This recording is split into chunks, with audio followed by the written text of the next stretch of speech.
Un uomo di 65 anni, Lillo Saito, è stato ucciso con 5 colpi di arma da fuoco in agguato avvenuto in piazza Palma di Montechiaro. L'omicidio di un 44enne, Angelo Incardona, si è presentato subito dopo nella caserma dei Carabinieri confessando.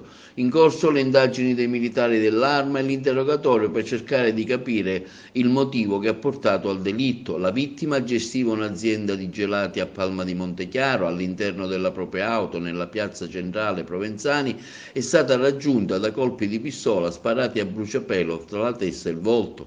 Secondo quanto ricostruito, il 44enne, che ha precedenti penali per tentato omicidio, porto e detenzione abusiva di arma da fuoco, ha tentato di assassinare anche i genitori di Saito, raggiungendoli nella loro abitazione, sparando loro altri colpi di pistola, che però hanno solo ferito di striscio la coppia. I due sono stati trasportati immediatamente all'ospedale di Licata, le loro condizioni non sono gravi.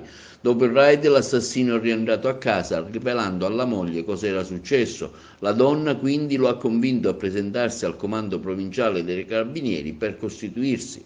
I familiari di Incardone e di Saito, ascoltati dai Carabinieri, hanno riferito che i due non si conoscevano. Gli inquirenti hanno sentito anche gli anziani genitori della vittima in ospedale a Licata, rimasti feriti con la stessa arma da fuoco utilizzata per uccidere il figlio e le mogli dei due uomini.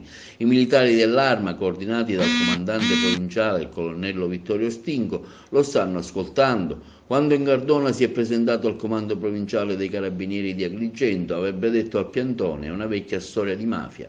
A interrogare Incardona il procuratore di Agrigento, Luigi Patronaggio, al comando provinciale dei Carabinieri.